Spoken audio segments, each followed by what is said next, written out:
Not gonna lie, yeah, I'm after tall figures. I don't even wanna be involved with you the way I am because I want it all. NXT time, February 14th, 2023. It's Valentine's Day. And what did the WWE get us as a gift?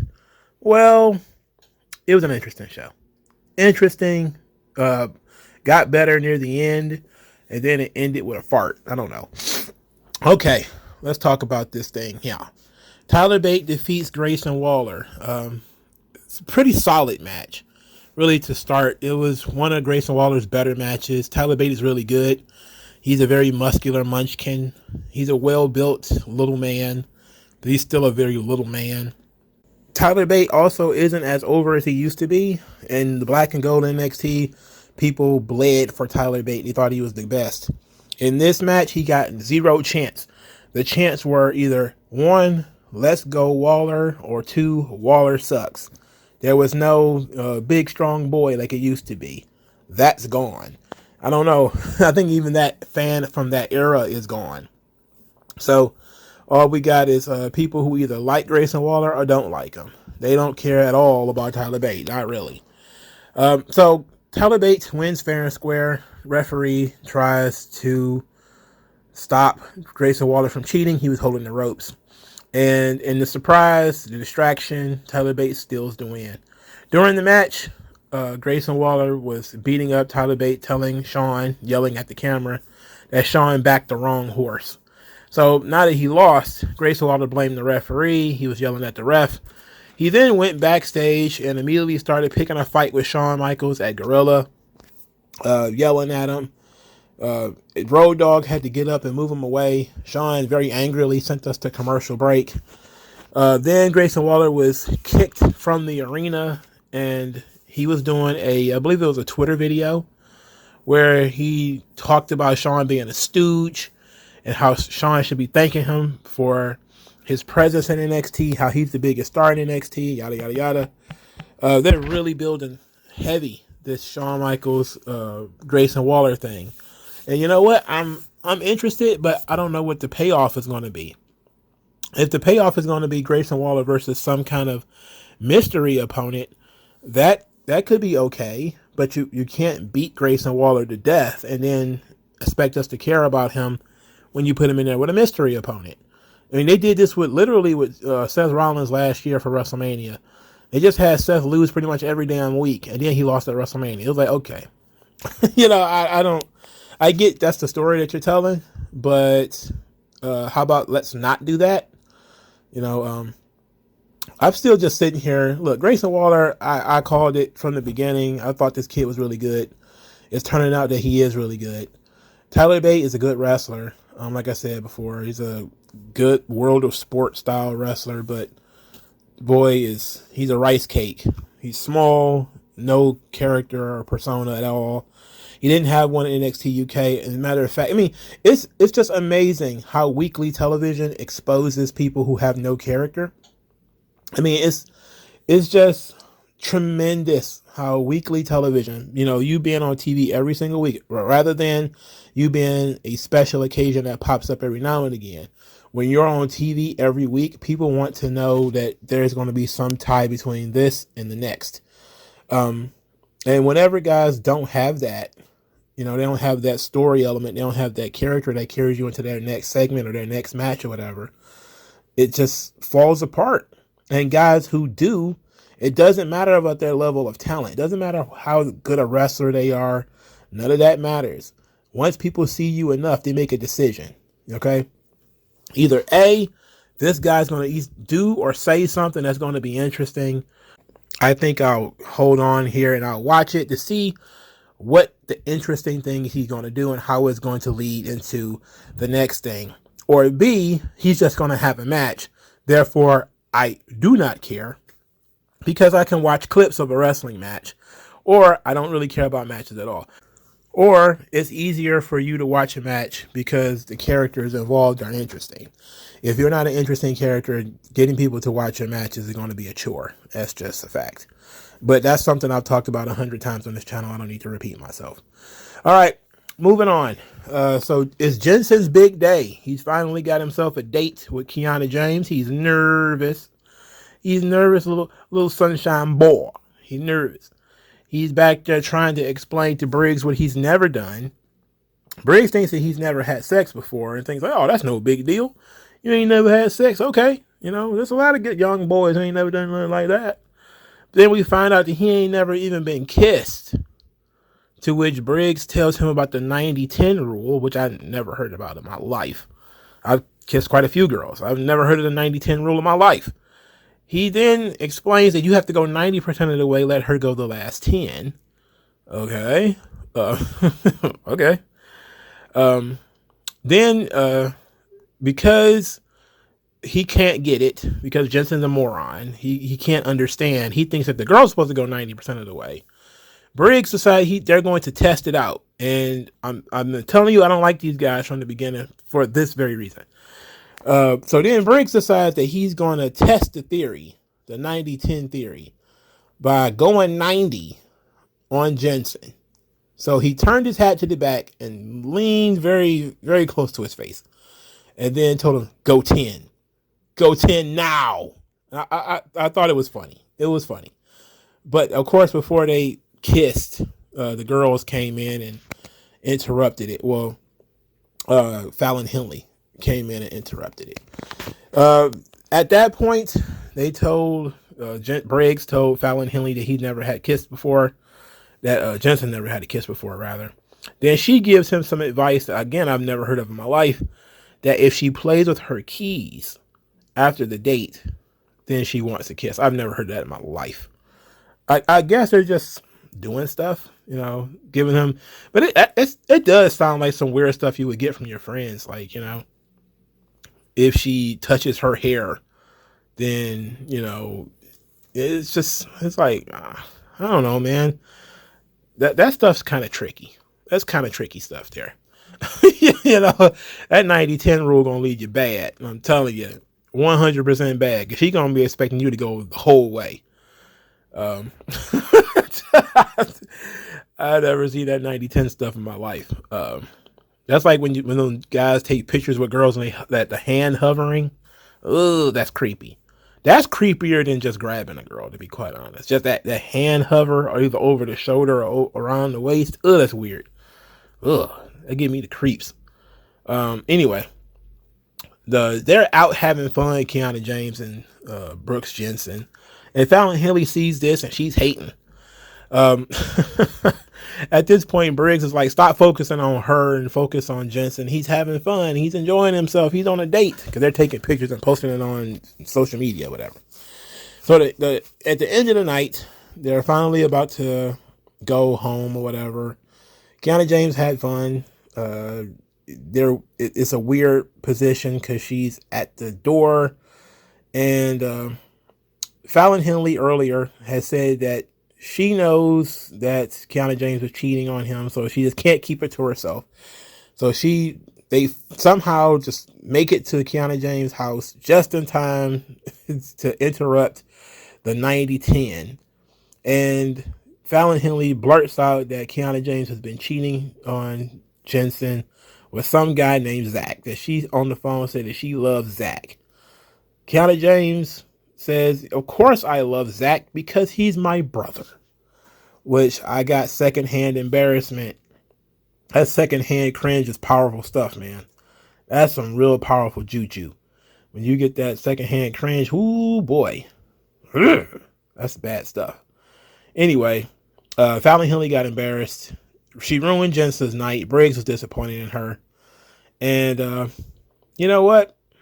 Interesting twist to this story. Kiana James was mad because she wants Fallon Henley to trust her. It's not even about the kiss. It's about trust. You got to trust your friends. So, this is an interesting little soap that we got here. It's basically a full-on soap at this point. This is full teen drama right here. I don't have a problem with it. I don't like the people involved, like the characters involved, but we a year into this thing already. You know, we are a year into this Fallon Henley Brooks Jensen thing. Think about that for a minute. We're a year into this. They've been doing this thing for a year now. I mean, but it says a lot though, because they've been around all this time and they've been doing stuff regularly on TV, you know, with Jensen trying to hook up with various girls and Fallon Henley giving him really kind of shitty advice, if we're being honest, and Briggs being a terrible big brother. It just is what it is. All right. So let's move on real quick. Apollo Crews is standing under a streetlight with his diary. They just put this guy in the weirdest situations. Like, why is he standing under the streetlights with his diary? He drops the diary and is mad at Daba-Kato. Says he wants to know why. Why, Daba-Kato? Why? Then he says he watched NXT last week to try to hear why, only for Daba-Kato to tell him that he already knows why. And he's like, I don't know what I did. He says that, you know, what did I do? What did I do? We shared family time together. We shared the road together. We shared moments together. And now he just wants revenge. I'm like, man, get this guy out of NXT, please. He needs to be evicted from NXT. He needs to either pay dues or be evicted. I don't want to watch him wrestle Daba-Kato. I don't want to see that. As much as people are going to be upset about this Jinder Mahal thing, I'm not nearly as upset about that as I am about Daba-Kato. All right? I'm not a fan. I ain't a fan. All right, who I am a fan of, though, is Jayne. So Jayne comes to the ring. Her hair was very straight. It was very straight. It looked like shower curtains. Her theme song was kind of, again, generic rock, just indistinguishable from any other song. And she cut her promo. She said the end of Toxic Attraction was the beginning of the Jayne story, and that now she's the talk of NXT. And said the only thing that she regrets is not doing it sooner. She wanted the photo of Gigi Dolin's face on the screen. They flipped it to make it seem like the bruise was on the side where she got kicked. So they didn't hide it. They didn't have Gigi come out and talk about it, but they didn't hide it, which is very good. Jacy then said she's tired of people thinking that Gigi was the victim, that she, meaning Jayne, is the real victim. That Gigi did half the work and took all of the credit, and that she's not taking care of Gigi's mistakes anymore. Then she got mad that the fans thought that she was the third wheel of Toxic Attraction, that she was the one that didn't belong, but now she's the last one standing. I thought this was very good. She showed a lot of personality here. Her voice could use some work. Like she goes for annoying on purpose, which is cool in small doses. But when you put on your annoying voice in your promo with like 7 minutes, that's a bit much. Like that's a bit much. I don't know if she's trying very hard, but she put on the annoying voice on this one, and I was like, oh boy, she's going heavy with the annoying voice on this one. But this was pretty good. She called Gigi her Janetti and everything. It was pretty solid. I liked it. They still didn't mention. They mentioned implied, I guess you could say, Mandy Rose. Without saying that Mandy was gone or anything, they just kind of said, oh, Jacy always felt like the third wheel, which is true. A lot of people did kind of look over Jayne, so her turning heel and being the one that takes the spotlight first kind of makes sense. It kind of makes sense. She got called out by Andy Hartwell later, and when they showed the Versus screen, because they're going to wrestle next week, I realized how much these two people look alike. Like Andy Hartwell and Jayne look like they could be sisters. I don't know, like Andy Hartwell's skin is a little darker naturally, of course, but they look like they could be related. Sisters, cousins, or something. I don't know why they look so much alike. Maybe it's just the makeup, because everybody wears so much clown makeup on these programs. But that's what it felt like to me. I could be wrong. All right, Thea Hale is backstage and she's jumpy. She's very hyper, like steel. She's very jittery and anxious. Since being kidnapped, she doesn't want to talk about it, and she doesn't want to back out of the match because she doesn't want anybody to think that Schism is going to win and that quitting isn't something that people in Chase U do. So she's going to go through with the match with Tiffany Stratton. So Tiffany Stratton versus Thea Hale is the second match on the show. Tiffany Stratton wins with the triple jump moonsault. Tiffany Stratton has a identifiable theme song that if I was in another room and that theme song played, I would actually know what it was. So thank you for giving her an identifiable theme song. Second, the shutter on her theme song, I don't like it. Just give her paparazzi. Why not just give her like some photographers that's just rookies or whatever to just follow her to the ring and take pictures? Like, why fake it with the shutter bugs all in the song? Just give her real photographers. Now, maybe that might be fit better for the main roster when you're trying to take the character and blow it up a little bit more. But yeah, just give her photographers. Let the light things and stuff be real. Roll out the red carpet. There's a lot of different ways you can go with this. Don't go movie star. You can go fashion model. It's just a couple of different ways you can go with it. But I like everybody else, seemingly love Tiffany Stratton. Her match with Thea Hale was pretty solid. Tiffany Stratton actually bust out a springboard swanton. She missed most of it because Thea Hale was a little far away. But the attempt was pretty damn good, and she didn't die, and she didn't kill anybody else. So it turned out okay, She missed a lot of it, but it was her own tailbone. She fucked up. She didn't really kill Thea Hale at all. Thea Hale, whenever she did get any kind of momentum, she was distracted by members of Schism, Ava Raine in the crowd, or I think it was Jacy that was looking over the balcony. Ended up leaving to Tiffany Stratton hitting the triple jump moonsault, which I think they call him the prettiest moonsault ever, which I like. It's a nice little nod to Christopher Daniels.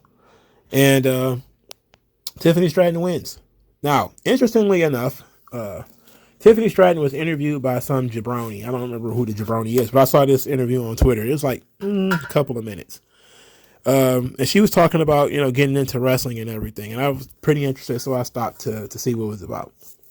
Apparently her dad was a wrestling fan, but she wasn't. Like, she really never really watched wrestling. And she said that she was inspired to get into wrestling by Charlotte, and that Charlotte is essentially her dream opponent.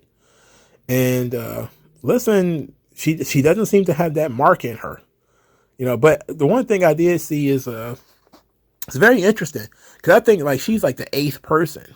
It's like young chicks who've been in the business forever. They all have the dream opponent of Charlotte. That should say a lot for people who think Charlotte is overrated. It's like ODB and Mickie James. Their dream opponent is Charlotte. And now you got these young girls. Tiffany Stratton, basically a a college junior. She's like 23 or something like that. And she's inspired by Charlotte and wants to wrestle Charlotte one day. And you're like, wow, it's kind of impressive. She actually came from bodybuilding. The interviewer was like, I thought you would have been inspired by China. And she looked like, China? like who that? Like you have to consider how old she is.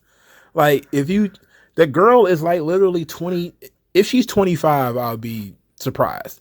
So if you take into account that she's under the age of 30, she probably did not live through the China years. Or she was a baby. Like she was being carried around while China was on TV. Probably not China. All right. Probably not China. But she said they started making them have a history class in NXT. So that ought to be interesting. It ought to be interesting to see what happens from that. But I liked, hearing a little bit more from Tiffany Stratton. She has an interesting story. A bodybuilder who went into wrestling, and she seems to be very acrobatic, very agile. She has charisma. Like I said before, my favorite thing about her is she doesn't seem to have that mark in her. She's not going to be sitting here talking about her favorite indie match or how much she loves Japan or anything like that. That boring shit. She's you start talking about some people she don't know, she might just start daydreaming on you or something like that. She just has that look to her, like that Mark life is not. She's not about it. She's not in it. And I appreciate that. Thank you very much. All right, moving along. Big body Javier Bernal. He appears in the Diamond Mine locker room to ask Tatum Paxley to be his Valentine. But he's not calling it his Valentine. He's calling it his Hyvie time because he's a big heart with his face on it. Tatum Paxley thinks it is cute, but she's taken. Then he just says, well, you're lost. And then he turns to Ivy and asks her.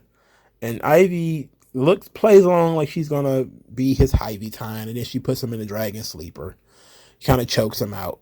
Then the voice of Isla Dawn came from a water bottle, I think. I don't know where the voice came from. I really was looking very hard. Like, where was Ivy? Was she behind? Was she in the locker? Was she under the table? Like the little stool? Like, where was Isla Dawn? I don't know. Maybe I wasn't paying attention. But Isla Dawn was talking about how they cling to one another, Tatum Paxley and Ivy Nile, and how neither one of them can stand on their own or whatever. So I'm guessing this is where the Isla Dawn Alba Fire thing is going. Okay. Fine. If Alba Fire has to stay in NXT, I guess. Okay. All right. Third match. Axiom defeats Damon Kemp. Yay or boo, however you want it. I heard that Axiom had a pretty good match with Scripps on Level Up. But then again, I didn't watch it, of course. I saw clips of it. You know, just two very athletic guys doing very athletic stuff. But I didn't see it like to get the golden stamp of approval from like a lot of people. Like when I saw certain matches that I did go watch Level Up or I do watch Main Event or something like that, usually it gets a lot of attention. You know, people really put it over. But not this time. Not a lot of people put it over this time. All right, so Bron Breakker, he comes out there and he's getting booed from the jump. The people do not like Bron Breakker. There's a guy with a sign that says, "You suck, Bron." Man, they're going hard now. As Bron is talking, they're booing. They're chanting, "Bron Breakker sucks. Bron Breakker sucks." Jinder Mahal's theme song starts to play. Crowd erupts. They're happy to see Jinder. Which is probably for the first time ever. Jinder comes out there, says he admires how Bron Breakker has been carrying NXT for almost a year, that Bron Breakker is NXT, but he knows the stress of being the champion, the lifestyle is too much, and this is probably not what Bron Breakker wanted. And of course, Bron Breakker says, well, it is what he wanted. It's exactly what he wanted. He wanted to be a champion. Then Jinder Mahal says that there's a small pocket of fans turning on him. He can pretend that he doesn't hear it. Then the people started getting louder with the Bron Breakker sucks and people holding up Bron Breakker sucks signs and stuff like that. Then Bron gave us the old John Cena response. It's cool. They can do whatever they want. They paid a ticket. They can do whatever they want. And I'm like, oh boy.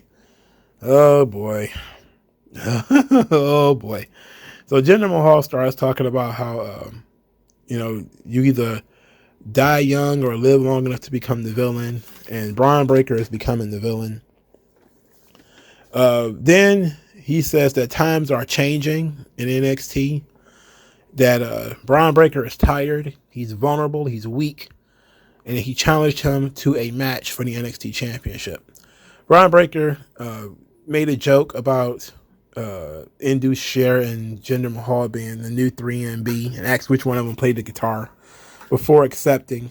I think it was Sangha that wanted to rip Bron Breakker's guts out, and Jinder Mahal probably should have let him because it would have been funny at least. So Bron Breakker versus Jinder Mahal. This bothers some people. Like, it's a TV match. It's not a pay-per-view match. It's a TV match, and I'm cool with it being a TV match. Jinder Mahal was nearly the first NXT champion. He was in the finals of that tournament 11 years ago and lost to Seth Rollins. To me, that should be the story. This is a similar story to the Apollo Crews story that Bron Breakker, and we're talking about like he's some kind of old salty vet. Like, you've been around a long time, Bron. The wars are getting to you. I mean, how weird is that? Like, we talking about this guy who probably just turned 25, and they're talking about him like he's 35 or 45 near retirement. Talking about like he's Rocky Balboa or something like that in the fourth movie. You gotta kill your Rock. You ain't got the eye of the tiger. No, we gotta kill you to death. I'm like, this guy, he's all right. He probably gets all of 6 hours of sleep, and he's still good. He wakes up and eats like 8 eggs and 2 stacks of steaks, and he's all right. I'm telling you, 24-year-old, he's probably not tired. Okay, he's probably not. I'm pretty sure media day is rough because he has to get up early, but I'm pretty sure he's not that damn tired. He's 24. Come on. But like I said, this is a TV match. As a TV match, is fine. People are overreacting. Jinder Mahal is likely not to win. You can never put it past him, though. But I still think that the story should be that Jinder Mahal was almost the first NXT champion. And it's always bothered him that he never became the NXT champion, or that he should have been. And he feels like, it was taken away from him, and this is a second chance. To me, I think that's a better story than Bron Breakker being weary from being champion for so long. I'm not buying that one. He seems to enjoy being a champion. But people turning on Bron, I'm not surprised. I think him going through the indie darlings, McDonough and Ilya Dragunov, is what did it. Typically, that's really what gets you turned on when the indie darlings don't get when they don't get the treatment that people believe that they should get. That's really when the people start to turn on you. It's a pretty well known fact. It says a lot that the quote unquote small pocket of fans always manage to pop out around the same time that one of their favorites has to do with the JOB. I remember John Cena, it was Chris Jericho, right? It was Chris Jericho and it was Kurt Angle. So when it was their time to put over John Cena, all of a sudden John Cena started getting mixed reactions. It's almost immediate. When he was wrestling JBL, 100% behind him.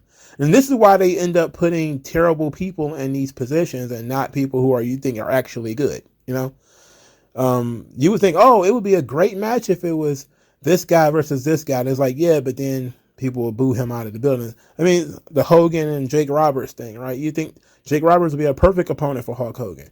Yeah, sure. It would have been if people would have continued booing Jake Roberts and not chanting DDT and splitting the crowd. That's not what any babyface wants to deal with. So they would rather have Kamala or Paul Orndorff or whatever. Even if the matches suck, these people will believe in Hulk Hogan. They'll get behind Hulk Hogan. He can sell his merchandise and everything.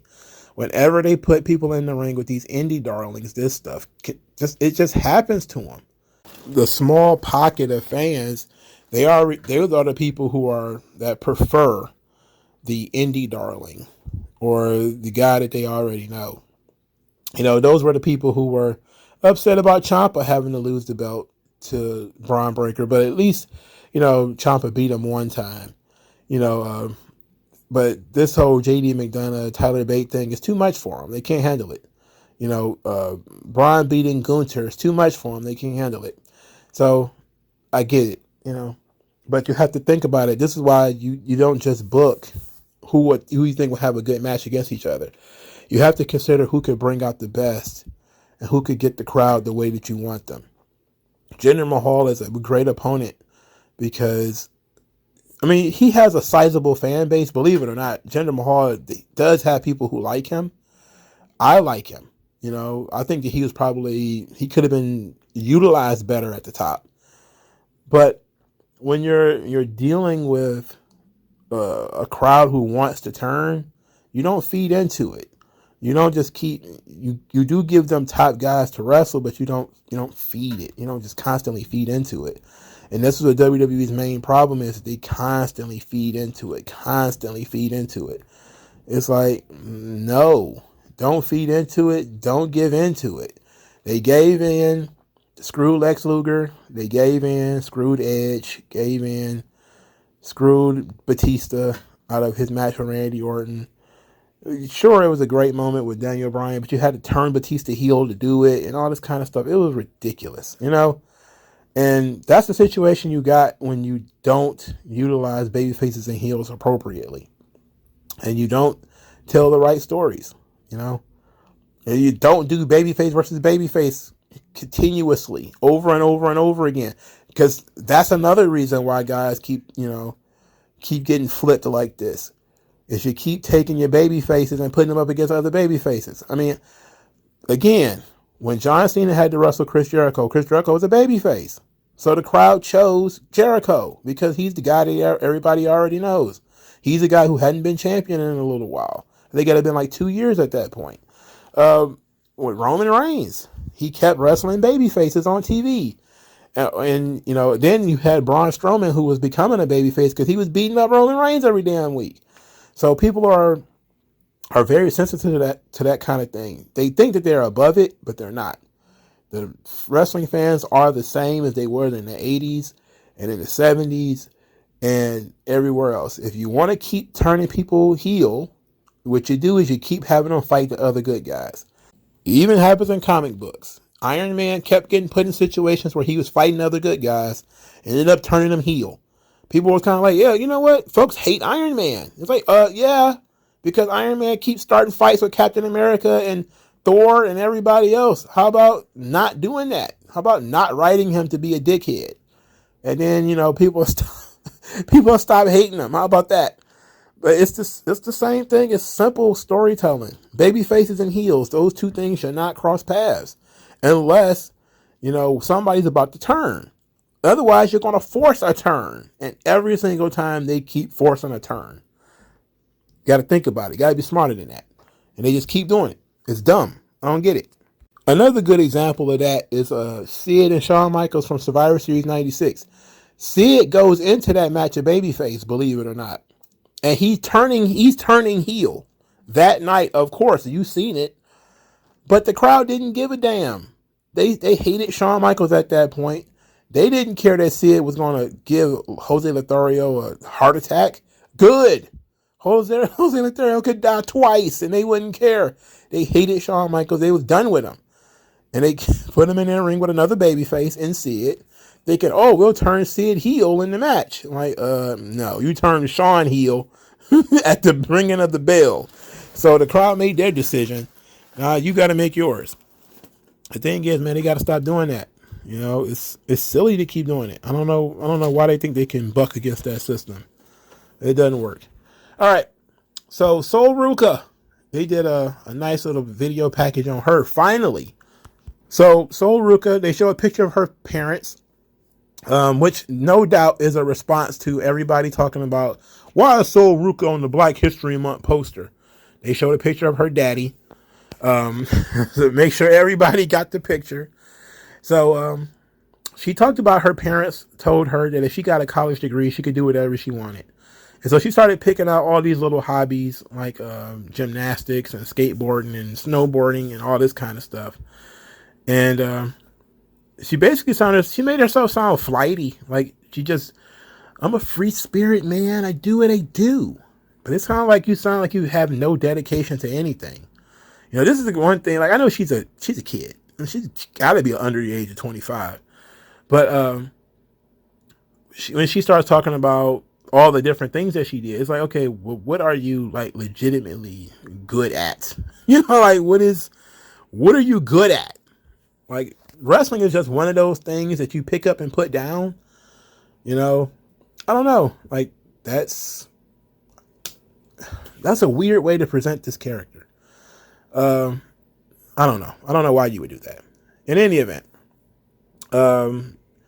she says that others are afraid of failure, but every time she fails, she gets back up and she's ready to go. So she wants a rematch with Zoe Stark. All right.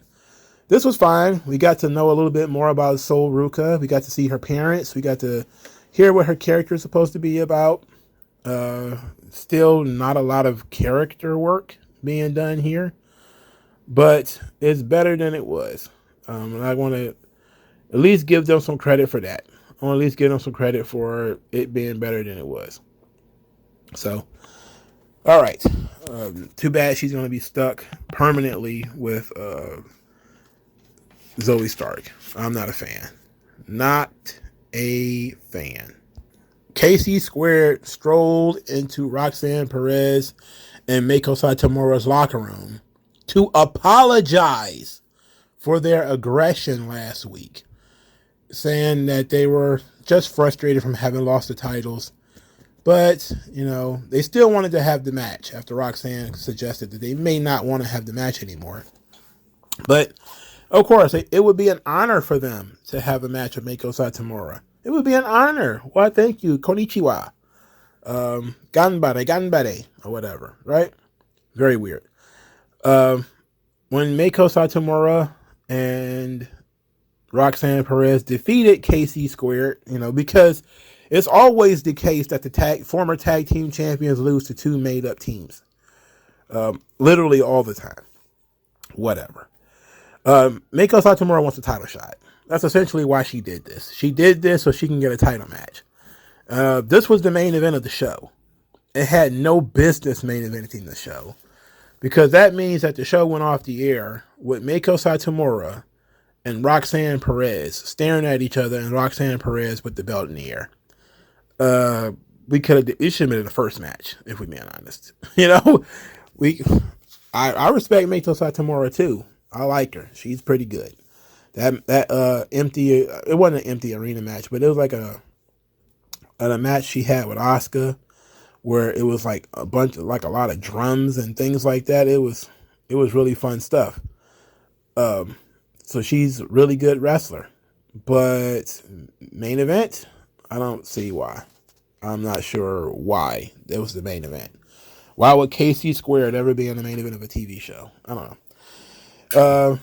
Now, from the way they talked about this thing, they made it sound like Meiko Satomura is going to challenge Roxanne Perez before Stand and Deliver, which begs the question, if she isn't going to be the opponent at Stand and Deliver, who the hell will be? And the last time we saw Meiko Satomura, she was the NXT UK Women's Champion, and she lost the belt to Mandy Rose in a triple threat match, but she lost the belt still. So did you put the belt back on her? This is the oldest person in NXT versus the youngest, if I remember. I'm pretty sure that's the case. I think Meiko Satomura is in her 40s. And Apollo Crews and Jinder Mahal are still in their 30s. So she's the oldest, and Roxanne is pretty much the youngest. Well, she's the second youngest. I think she's a little bit older than Thea Hale. So Satomura doesn't really need it, but maybe NXT needs it for her to be the champion. But Satomura isn't much on character. She's just a good wrestler. So I don't know. NXT just has the ability to do stuff. It doesn't always make sense, but it ain't always terrible either. They like to take calculated risks. But I want to know who is going to be Roxanne Perez's opponent. And I'm guessing it's going to be Jacy Jayne or Cora Jade. I think we're just kind of going to keep it loose for now. But I'm really interested in where they are going to go with that.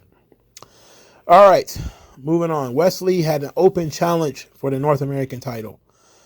At this point, Dijak attacks Tony D'Angelo, who wanted to answer the challenge. Stacks considered leaving Tony D'Angelo behind and answering the challenge himself, but then thought the better of it and went to help the boss. At this point, Von Wagner attacked Wesley, and all my energy just moved out of my body. Oh my God, Von Wagner. Oh. People are sitting here fantasy booking anything, anybody, and how good it could be, and it's damn Von Wagner. Oh my goodness. Anyway, Von Wagner loses. Praise God. Praise God in heaven. He lost. Wesley's finisher is now called the cardiac kick, which would technically be like the heart kick, and he's now calling himself the cardiac kid.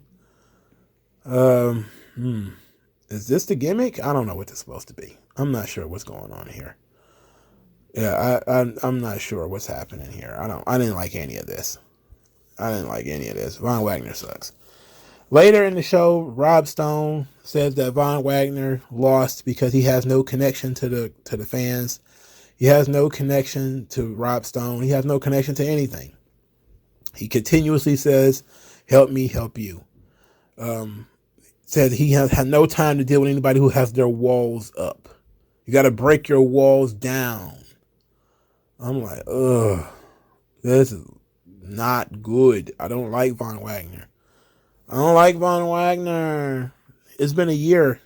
I'm pretty set in my ways. Unless there's an entertaining guy in there somewhere when it comes to Von. I know he's a young guy too. So I really don't want to write him off like forever because he's probably under the age of 32. And you never know. A guy might develop a personality or something like that. Like if you'd have watched Bradshaw in like 95 and 96, you'd have thought the guy was worthless. You know, you probably wouldn't pay too much attention when he became JBL and found a personality and everything. So I always want to leave the door open for guys to find themselves at some point. But Von Wagner, at least right now, he's a big version of Tyler Bate, except for he's not as good at wrestling. He's okay at it. He's okay at wrestling like a big guy. But just about everything else, I'm not sure. Now, Dijak and Tony D'Angelo continuing their feud. Fine, I guess. Whatever. I guess so. It is what it is. This is all a debacle, by the way. Just absolute debacle. Not bad. Just I don't care about it. I don't care about any of the players except Tony D'Angelo and Stacks. And it's unfortunate they're stuck in this rut. It's like quicksand. I made the comment. I remember I was watching this with my brother, and I was like, man, why is Grayson Waller not the North American champion? You know, he could really use a North American title. It could really be elevated with him having it. I don't know. I guess it's your guess is good as mine, I suppose. Hank Walker is back, the security guard guy, and he's got his own singlet now. And he did what Gulak told him to do. He got a singlet, but he said his boots weren't ready. So Gulak gave him a pair of boots. And they're going to go out there and have a match against Charlie Dempsey. So Hank Walker is improving. He ends up getting Charlie Dempsey in an armbar. Dempsey escapes it, ends up winning the match with the STF.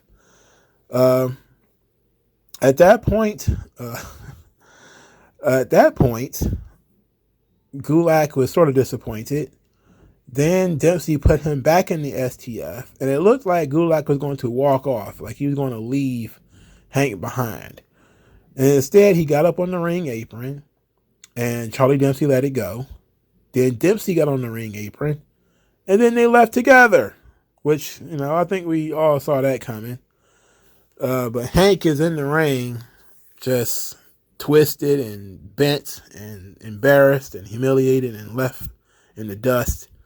I like this, man. This was good.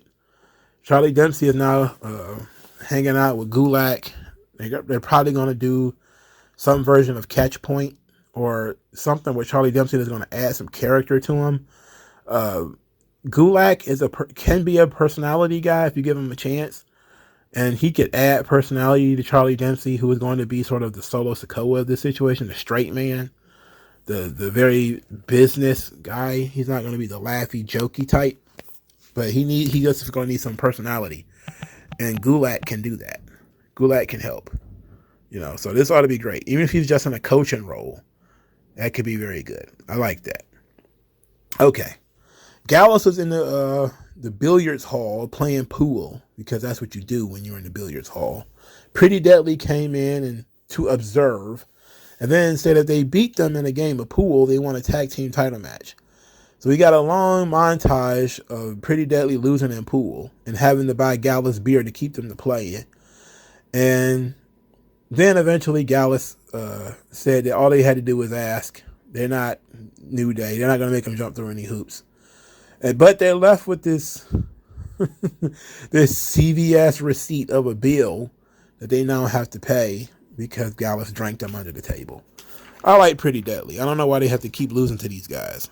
You know, it's like, I don't know, man. They're making them pay for being entertaining. Here's your punishment for being entertaining. And I don't dislike Gallus. I dislike, everybody doing the everyman stuff. Guys sitting around playing pool and going fishing. And it's like, okay, look. There's too many fishermen. There's too many card games. There's too much of that stuff on TV. There's too many games. All right? There's too much. I'm just going to just peel my skin off when somebody pops up on the screen and they're like, when I'm not wrestling in NXT, I like to go down to the old folks' home and play Connect 4 with my grandpa. And it's like, what the hell they got to do with wrestling? What the hell they got to do with fighting? What the hell they got to do with anything? They got nothing to do with nothing. My thing was, I was like, okay, Pretty Deadly, are they going to either pull Shark Gallus and it was going to be funny, or they were going to get Gallus drunk and then beat them with the sticks. That was going to be funny. But no, they just did a comedy bit where they went and hung out with Gallus while Gallus drank. And I was just like, you know what? You're trying to get me to not like these guys, but I like all four of them, so I'm not going to do that. But please, no more card games, no more. I do math in my spare time. Please, NXT, do better than this. Where is the aggression on this show? Who's going to be aggressive? Who's going to be a intense figure on this show? Can we please get to that, please? Pretty please. Damn it. But there is our savior when it comes to intensity, and that is Ilya Dragunov. He's not even trying half the time. And just by virtue of being Russian, he sounds like a psycho all the time. He's always permanently red in the face. He's got the whole intensity thing locked up. So Ilya Dragunov is back from his injury that was caused by JD McDonough. He says that pain helps him feel alive, and that this was just the beginning. The detached retina that he gave JD McDonough is just the beginning. He then started getting called out by Trick Williams, who absolutely, once again, steals the show. Trick Williams starts running off some of the craziest things in the world. He calls himself the baddest man in NXT, and he heard that Ilya Dragunov was the baddest man in Europe. While he's waiting for Dragunov to get to the ring, he says that you're scared because I got a right hand with a snooze button attached. He claimed he was going to drop him like a mixtape. When he finally did come out there, he called Dragunov a slew-footed raggedy bum. He was going on and on and on. I love Trick Williams. This dude is great. He's so good. He's too good. He's too good.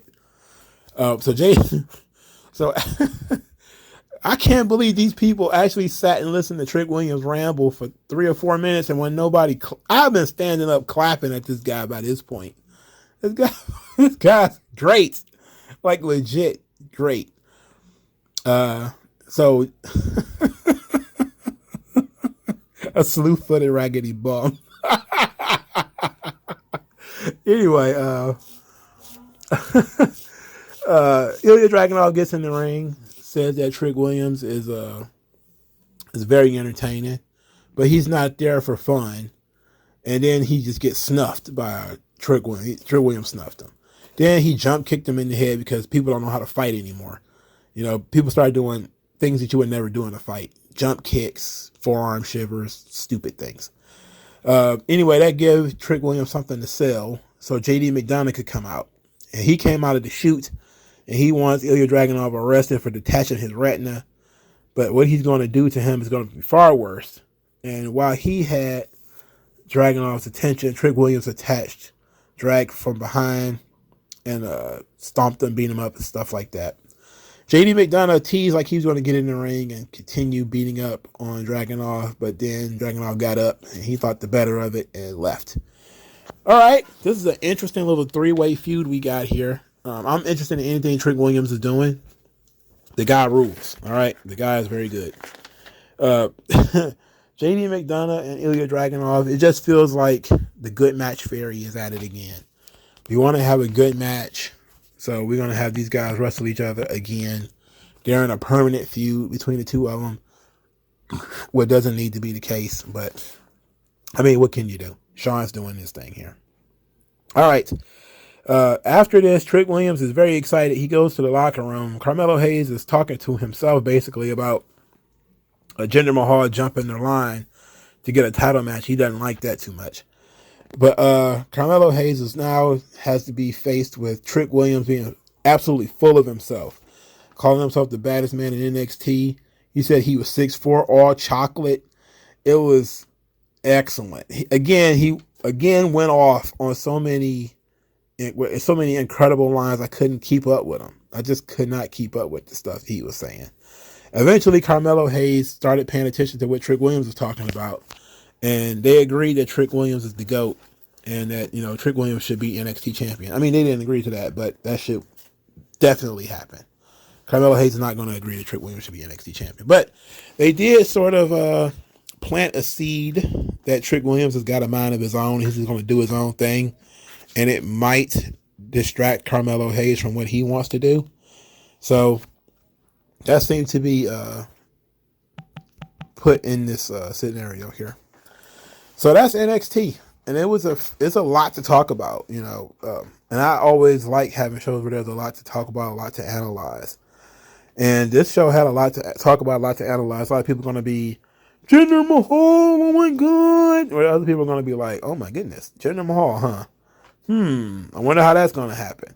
I'm thinking that Carmelo Hayes is going to cost Jinder the title, or at least give Jinder a way out. And it's going to lead to a tag team match or a 6-man tag, where it's going to be Trick Williams, Carmelo Hayes, and Bron Breakker versus Indu Sher and Jinder Mahal. And it's going to be a stopgap before either Carmelo goes full heel or he goes full babyface. Who knows? In any event, that title picture is pretty interesting. I don't mind the Jinder Mahal introduction. He's not a main event pay-per-view guy for them. He's going to main event a TV show. So that opens up television opportunities and storytelling opportunities. I'm sorry, and could work out very well for the youngsters. So that's pretty much it, man. Tiffany Stratton is great. Trick Williams is great. I still enjoy NXT, even if I don't enjoy the matches. They give you enough to be excited about. All right, do all the YouTube things, y'all. I'll talk to you guys later. Peace out.